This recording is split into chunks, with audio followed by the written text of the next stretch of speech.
Today's guest on the Winning Teams podcast is somebody I have been so excited to actually get on the show. I've been trying to get him for some time, but because of demands on his time, it has been a challenge, but I'm delighted to say that he's here with us.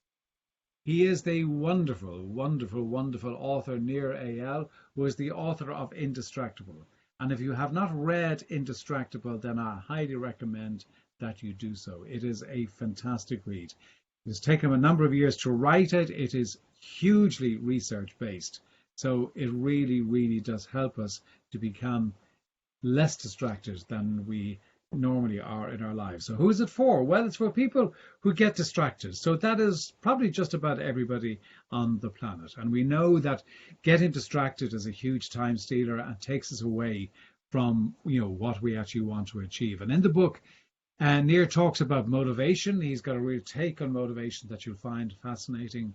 But he also gives us strategies to help us to minimize or remove distractions from our lives, but really help us to manage those distractions. And also recognizing that while we all blame distractions, but actually, in fact, distractions are something that we choose.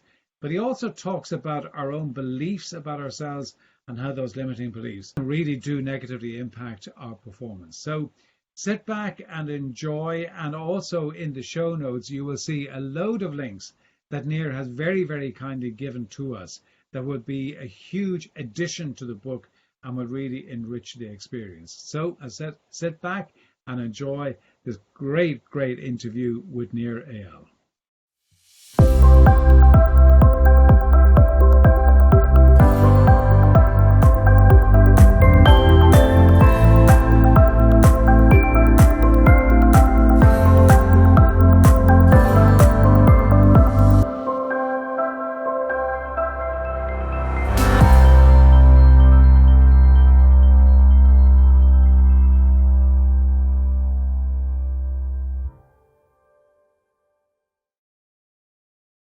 This is a great honor for me to have you on. As I said to you a few minutes ago, Indistractable is really my favorite book of 2019. So I am delighted to have you here on the show. I think it's a fantastic book. I think it's got a great application for so many people, and I'm thrilled that you're here to share it with us. John, that's a huge compliment. Thank you so much. That means the world to me. I spent 5 years on this book, and I really wrote it for me first and foremost because I was struggling with this problem, and to see that other people have benefited from it and adopted these tactics in their own life means so much. Thank you for that. No, it's great. I loved the subheading, which is how to control your attention and choose your life. Because, and I'd love you just to elaborate on that, because really what you're saying is that the fact that what you pay attention to determines the life you end up with. Is that really what was in your head when you were writing that subtitle? Absolutely. And I think that becoming indistractable is truly the skill of the century, that this is a macro skill that we need to adopt. Because look, the world, if you think the world is distracting now, just wait a few years. It's only going to become more distracting as technology becomes more pervasive and more persuasive. There will be increasing tolls on our attention and our time. And so I really think that there will be a bifurcation between people who decide for themselves, no, I am the kind of person who controls their attention, who controls their time, who controls their life, or the kind of people who unfortunately will be left behind and allow their time and attention to be controlled by other people. And so that's really what the book is about, is how do we make sure that we live with personal integrity, we do what it is that we say we are going to do, because in all facets of our life, this is a critical macro skill, whether it's in the workplace. We know that to do our best work, we have to be able to focus. When it comes to our relationships, we know that we are suffering through this loneliness epidemic these days. And part of the reason is that we can't form close relationships if we're busy looking at our devices. And when it comes to our children, what kind of example are we setting if what they see of us is the top of our heads as we're busy looking at our screens?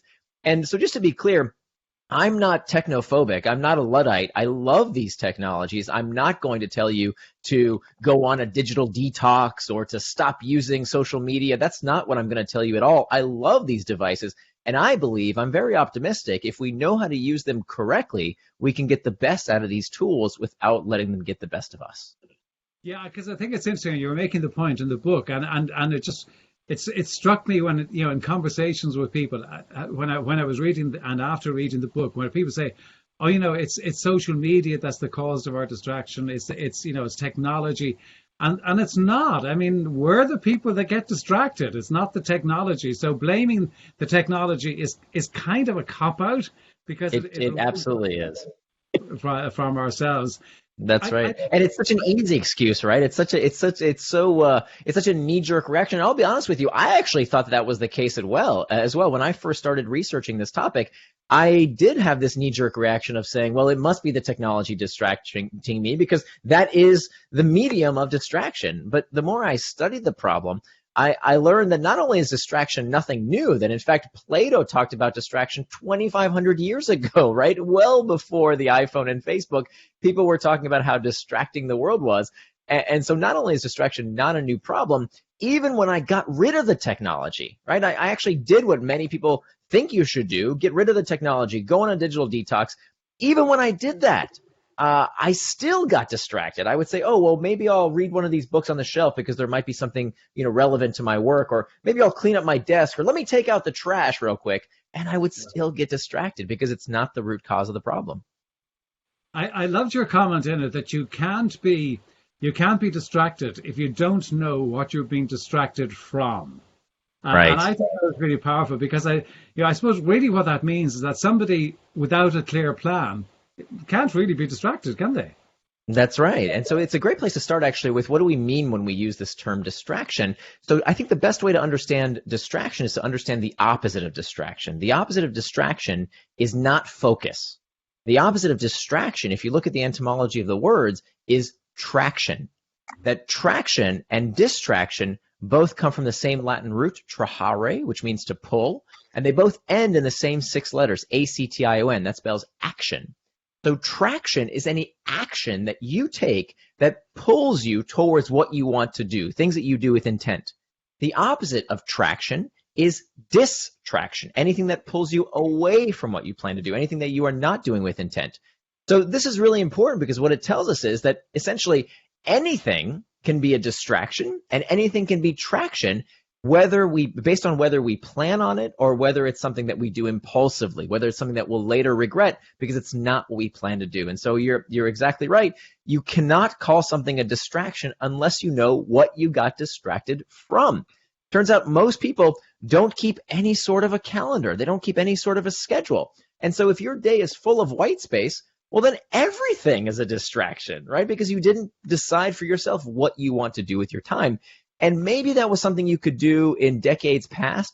But look, in this decade, that will no longer be an option, that there are just too many places to grab your attention. There's too much interesting content out there, frankly, that is vying for your attention and your time. And so if you don't decide in advance how you want to spend your time, your boss is going to eat up your schedule. The social media companies are going to eat up your schedule. Your kids, the news, something is going to eat up your time and attention unless you decide in advance how you want to spend your time. So, I mean, it does kind of predetermine that we need to have kind of objectives and goals and plans to actually do things in order to allow ourselves to get distracted. But you talk about motivation. And and I really loved that when you're talking about that in the book, because you're saying that motivation is what drives us to do something magnificent, but you also say it's less to do with pleasure than we thought, because right. We all kind of think as motivating as to doing something great and good and wonderful, right? But your philosophy, your belief is that it's more kind of to take us further away from pain. That's exactly right. Yeah, that if we look at the root of why we do what we do, not just why do we get distracted, right? Plato's 2,500-year-old question of why do we act against our better interest? Why, despite the fact that we know what to do, why don't we just do it, right? And in this day and age, I think that's a more pertinent question than ever, because there is no longer an information gap. Who doesn't basically know what to do? If you want to get in shape, who doesn't know basically how to get in shape? Who doesn't know that to do good work, you have to actually do the work, even the hard stuff? Who doesn't basically know how to have better relationships? You have to be fully present with people. We know this stuff. And if you don't know the answer, Google it. It's all there for you. The question is not that is not what do we do? The question is, why don't we do the things we know we should? And so to answer that question, we have to go a layer deeper.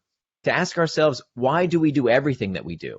And most people, if you ask them what's the nature of motivation, they will give you some version of carrots and sticks, right? That everything we do is about the pursuit of pleasure and the avoidance of pain. This is called Freud's pleasure principle.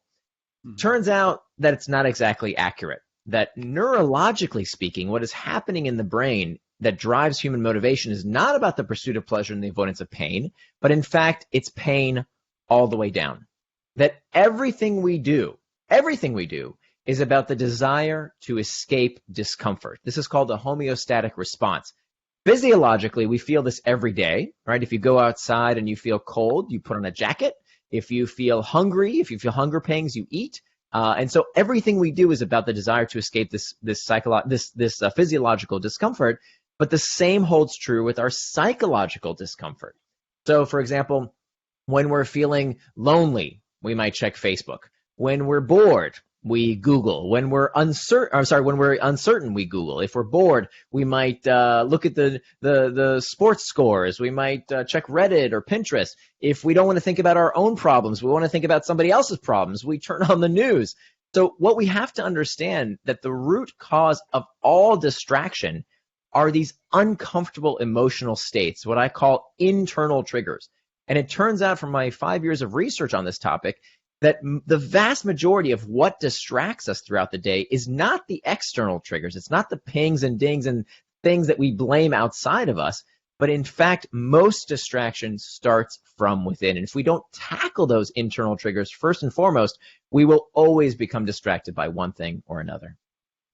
I want to come on to those 4 triggers because I think you've got a great kind of 4-step process to talk about that. But when we talk about this, about pain and pleasure and the motivation, does that mean that we're, because we kind of think that our motivation is, achieving our goals to get something pleasurable or something that is, that will bring pleasure to us.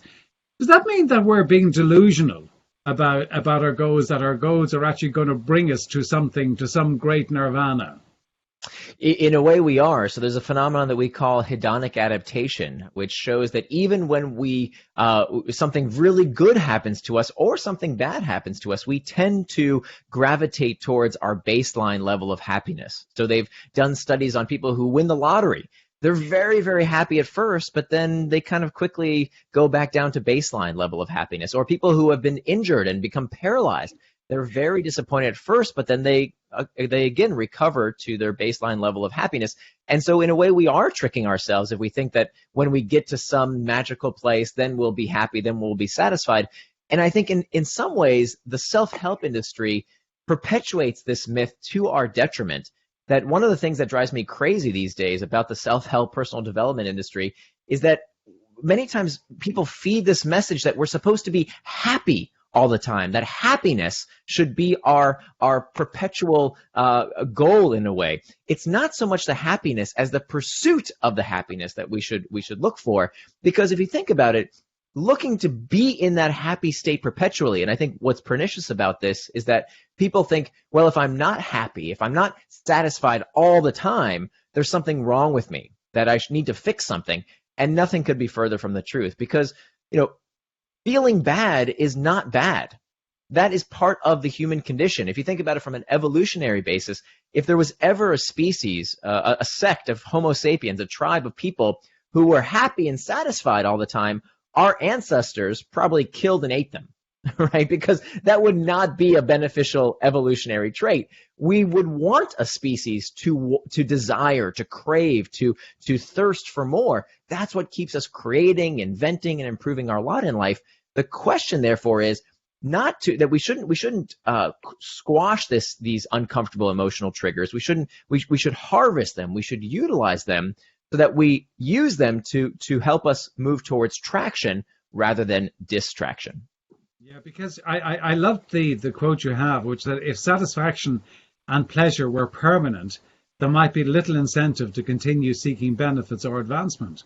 And that's right. Actually true, isn't it? Because it's going back to what you're saying, is that the old principle that, okay, someday, honey, if we have the house on the hill or we've $1 million in the bank account or we have the yacht in Saint-Tropez, then I'd be happy. But in the meantime, I'm miserable, right? Right. And what you're saying is that you've got to be able to enjoy the journey to achieve it, but that the achievement it just sets the new baseline. Exactly. And so this is a big reason why we tend to constantly get distracted, how our neural hardwiring in many ways predisposes us to distractions, because we never are satisfied for long. And that's not something we necessarily want to fight. It's something we will have to understand, that is a beneficial evolutionary trait. It keeps us working. It keeps us striving. It keeps us improving the lives of others as well as ourselves by harvesting and utilizing those internal triggers. It's not necessarily a bad thing. Okay. You've got a great, I mean, I was going to say simple as opposed to easy, but you've got 4 key strategies to really help us do it. And I just think that, the way you talk about it, it just makes so much sense, the way you talk about it. But also, the 4 strategies kind of give you the tool. I'd love you to just elaborate on those 4 key strategies, because they are just brilliant.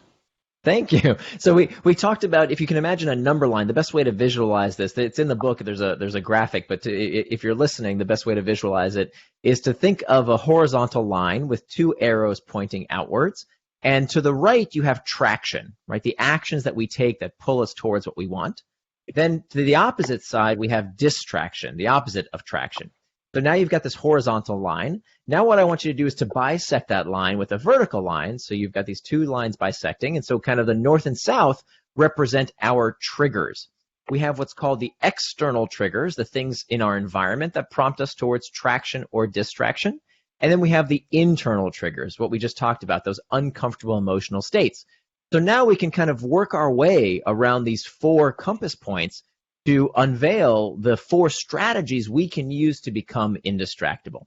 The most important first step is to master the internal triggers, to understand what it is driving us towards distraction. If we don't master those internal triggers, these uncomfortable emotional states, we will always succumb to one distraction or another. So in the book, I give a series of different strategies that you can use. Everything is research-based. It comes from acceptance and commitment therapy. It comes from the latest research. These aren't some, pet hypotheses that I came up with. I spent 5 years researching this book. And so everything has been published in some kind of peer-reviewed journal. There's 20 pages of citations. And there's very practical steps. None of them involve meditation, just so you know. Not that I'm opposed to meditation, but it seems like every book on this topic just tells you to meditate your problems away. And if it works for you, great. I needed more, okay? I needed something else besides meditation. I'd heard that advice 1,000 times. There's more that you can do than just to try and meditate your problems away. So we can reimagine the trigger, we can reimagine the task, we can reimagine the temperament, and I tell you exactly how to do that. The second big step, now we're moving our way to the second step. The second step is to make time for traction. So it turns out, in order to make sure we do what we say we're going to do, we have to plan that time in advance. And so I teach you how to use a technique called time boxing. Psychologists call this making an implementation intention, just a fancy way of saying you're going to plan out what you're going to do and when you're going to do it. Very, very effective technique. Hundreds of studies have validated how effective this technique is. It's very easy to start, and it will change your life. It'll change your work life. It'll change your home life. It is such a simple thing that you can do. In fact, I'll give you a link for the show notes. I created this free online tool that people can use to get started. Totally free. You don't have to register. No email required. Just a very simple calendar template to help you plan your day, so that for every minute of the day, you will know the difference between what is traction and what is distraction for that period of time. Very, very important technique. And then what you want to do is you want to synchronize your schedule. This is something that hasn't been published anywhere else, about how do you coordinate with your boss, your coworker, your spouse, for example, to make sure that you synchronize your schedule so that you can do what it is you said you're going to do. So that's the second step. The third step is to hack back the external triggers. In the computer science community, to hack means to gain unauthorized access to something. And so we think about these tech companies hacking our attention. And what I argue is, well, guess what? We can hack back, right? They're not so smart. There's all kinds of things that we can do, as powerful as their algorithms are, as much as we love to vilify them. Turns out there's some very simple things that we can do to hack back our technology in ways that they can't do anything about. For example, simple things like turning off notifications that don't serve us, rearranging how we use our laptops, our computer interfaces. That's kind of the kindergarten stuff. That's super easy. But what about all the other places that external triggers can distract us? For example, what about email? What about meetings? Oh my goodness, how much time do we spend in pointless meetings? It turns out that we can hack back the external triggers in these various environments to make sure that we are not led to distraction. And then the fourth and final step, and this is kind of the fail-safe, this is what we do last after we've done the other three steps, is to prevent distraction with pacts. Pacts are these pre-commitments that we can make with ourselves or with other people to make sure that if we are tempted towards distraction, we have a backstop. We have some kind of fail-safe to make sure that we don't do something we later regret, that we don't get distracted. And there are three types of these pacts. We have what's called an effort pact, which is some kind of piece of friction, something that prevents us from doing something we later regret, prevents us from getting distracted. We have a price pact, which is where there's some kind of monetary disincentive to getting distracted. And then finally, there's what we call an identity pact, which I think is the most interesting of the three. An identity pact leverages the psychology of identity, of some kind of self-image, in many ways can help us stay true to what we say we're going to do. And so for this part of the book, I actually did quite a bit of research into the psychology of religion. And it turns out that when people have a particular moniker they use to call themselves, that they identify with, this is a huge, a very effective tool for making sure we stay on track. For example, if someone calls themselves an observant Muslim or a devout Christian, they become much more likely to stay on the path. And you can even see this when it comes to vegetarians, right? A vegetarian doesn't wake up in the morning and say, oh, I think I want some bacon for breakfast. No, a vegetarian does not eat meat. It's what they do because it's who they are. So this is why I called the book Indistractable, because I want to start a movement, an identity of people who say, this is who I am. I am indistractable. Yeah, maybe I do a few odd things, right? Maybe I do things that are a little bit unconventional, but is it any more unusual than someone who wears particular religious garb or who eats an unusual diet? No, this is who I am. And the good news is that, we've been here before. I remember when I was growing up in the 1980s, people would walk into our home and just light up a cigarette. That's what people did back then. They didn't even ask. They just expected. If you didn't have an ashtray, that was considered very rude. You had to have an ashtray ready because people just expected to smoke. Well, today, nobody does that, right? That would be considered very rude to smoke in someone's living room. Can you imagine such a thing? Well, what changed? Of course, there were regulations, but no regulation ever made it illegal to smoke in someone's home. What happened was people stood up and say, no, we are non-smokers. If you'd like to smoke, please go outside.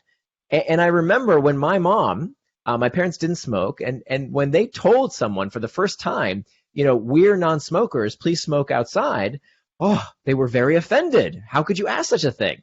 And of course, now it's commonplace. So what I think we need to do is to spread what's called social antibodies. We need people to stand up and say, look, there's a time and a place to use our devices, and there's a time and a place not to use our devices. And by becoming indistractable, by having that identity, that moniker that we use to call ourselves a particular a noun to become indistractable, this is how we not only change ourselves, I think it's how we change greater society. It's brilliant. One of the things that I really enjoyed reading was this kind of to understand when I'm getting distracted. When are the times that I'm getting distracted? And you talk about, what is the discomfort that precedes the distraction? Can you elaborate on that? Because I just thought that was very useful in terms of beginning to understand is when am I likely to get distracted, because there's a pattern to it, isn't there? I mean, it tends to be, it'll be different for different people, but we all have our own pattern. Maybe could you just elaborate on that? Sure. So there's a Paulo Coelho quote who he said that a mistake repeated more than once is a decision. And I think when it comes to distraction, many of us, at least I used to before I went down this path of research, I would keep getting distracted by the same things day after day after day. And so that's crazy. That's insanity. Why do we let ourselves continue to be distracted by the same things? It turns out that every distraction only has one of three potential causes. Either it's a planning problem, an external trigger, or an internal trigger. It can only be one of those three things. And so what I include in the book is a distraction tracker.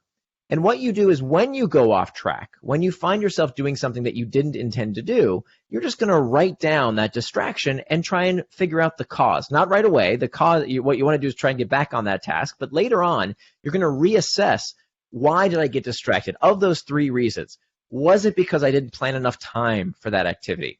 Was it because there was some kind of external trigger, something outside of me distracted me? Or most likely, the majority of the time, it typically tends to be an internal trigger. Was I feeling bored, lonesome, uncertain, fatigued, anxious? What was that internal trigger? And then what you're going to do is to ask yourself, how can I make sure I have the tools in my toolkit to make sure the next time that distraction rears its ugly head, how can I make sure that I can not give in to that distraction when the time comes by using the techniques I describe in the book? Okay. And you also talk about kind of beware of those liminal moments of transitioning from one to the other, because there is kind of the in some areas kind of accepted, well, if I'm doing loads of different things and I kind of have it all ordered, but there is that kind of loss of time from transitioning from one to the other that is kind of, is not recognized in many places.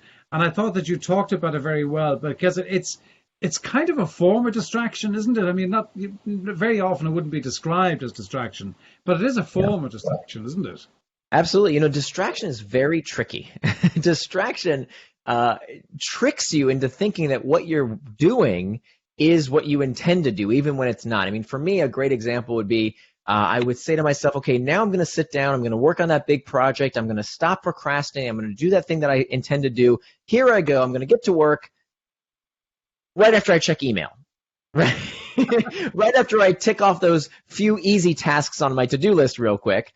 And I would argue that those things are just as much of a distraction as checking Facebook, right? That if it's not what you plan to do, what you're doing, even if you say, okay, email is productive, email is something I have to do anyway. Well, if that's not what you plan to do for that given period of time, that is just as much of a distraction, because you are prioritizing the urgent at the expense of the important. And if you don't find ways to make sure you do what it is you say you're going to do in advance, you're constantly going to be working on these urgent tasks and never get to the stuff that's really important, that's imperative for your business, for your life. These things have to get done when you say you're going to do them. And so one of the things that oftentimes tricks us is what I call these liminal moments, these times between times that we have to be very careful of. So it might look something like, I just came back from a meeting, and on my way to my desk, I'm checking email. And then when I sit down at my desk, I keep checking email. 15, 20 minutes later, now I'm off task from what I intended to do at that time. Another great example that's much more dangerous is I'm at a red light and I'm checking email real quick. I think I'm being productive by using my time wisely. And then the light turns green, and now I'm still on my phone. And of course, that can have life-threatening consequences. So what we want to do is to be very careful of those liminal moments, and again, use them with intent. Yeah, I must say that after reading the book, because I must say I have been very guilty of that. I do the planning for the day and all of that, and then I sit down and I open the laptop and I say, I just have a quick look at email. Right. Yeah. Since I've read that, every time I do that, I think, oh, hang on a second. You're functioning as my conscience when it comes to email in that regard. Just want to move on in terms to I think it's chapter 8, where you're talking about reimagining your temperament. And you quoted, which Carol Dweck, who I'd be a big fan of, where she said ego depletion was observed only in those who believed that willpower is a limited resource, which is a great line. And I think what you're saying is that how we think, our mindset has such an impact upon our achievements, and how we talk to ourselves is so powerful. I suppose my question is that how do we actually manage that self-talk? Yeah, that's a great question. But let me back up a bit to explain that study, because I think it's such a fascinating example of how the way we speak to ourselves can have a profound impact on our performance. Many people in the personal productivity community, they think, okay, that's just fluffy stuff. How important can it be? But let me give you a very concrete example. So a few years ago, there was this theory that we called ego depletion. And ego depletion says that you run out of willpower, kind of like gas in a gas tank. And there were actually some studies that show that this was the case. Unfortunately, these studies didn't replicate. that this idea that you run out of willpower, that it's a limited resource, turns out to be not true, at least as far as we know from the scientific literature, that they could not replicate these studies, except for one group of people. There was one group of people who did exemplify ego depletion. They really did run out of willpower like gas in a gas tank. And those people, as you mentioned, those people were people who believed that willpower was a limited resource. So it was only if you believed, oh, I'm spent, I've got none left, right? I've had a really hard day at work. I can't not give in to that ice cream and distraction, whatever it might be. Those were the people who exemplified this trait, and it was only because they believed it was true. And I think we see something very similar happening today when we hear from people who say, oh, technology is hijacking my brain. It's addicting everyone. My kids, they won't get off the computer because of how addictive the technology is. Well, when we believe this stuff, it actually makes it true. It's called learned helplessness. And so we have to fight that mentality because we are much, much more powerful than we realize. But it's that self-talk it's hard to control, isn't it? I mean, do you have any strategies for people to how they actually can manage that self-talk? Yes. So the best thing you can do, it turns out, is utilize self-compassion. And so self-compassion, it turns out people who are more self-compassionate are much more likely to achieve their long-term goals. And so in my life, this really rang true because, if you had a microphone inside my head and you could hear how I talk to myself, you would think I was a bully, right? I would tell myself how, you see, you're lazy, or you're not cut out for this, or you're no good at this, or, I would constantly tell myself this negative self-talk. And in fact, it turns out that negative self-talk makes things a lot worse. We talked about those internal triggers. Well, it turns out that people who shame themselves, as I used to do, we make ourselves feel even worse when we stir up more of those internal triggers. And what do we do when we feel worse, when we feel more of those internal triggers? We look for relief from, ironically, distraction, to take our mind off of that shame. And so we don't want to be shamers. That's not very helpful. Conversely, we don't want to be what we call blamers. The blamers, they don't blame themselves. They blame something outside themselves. They say, oh, it's the tech companies. It's this modern world doing this to me. They blame stuff outside themselves. That's not productive because they can't do anything about that stuff, right? That's all outside of themselves. So we don't want to be blamers. We don't want to be shamers. We want to be what we call claimers.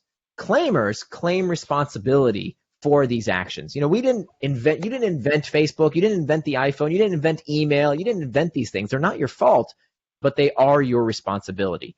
Your responsibility to do something productive in response to those uncomfortable sensations. You can't affect how you feel. You can only change how you respond to those sensations. And so the best piece of advice turns out to be to talk to yourself the way we would talk to a good friend.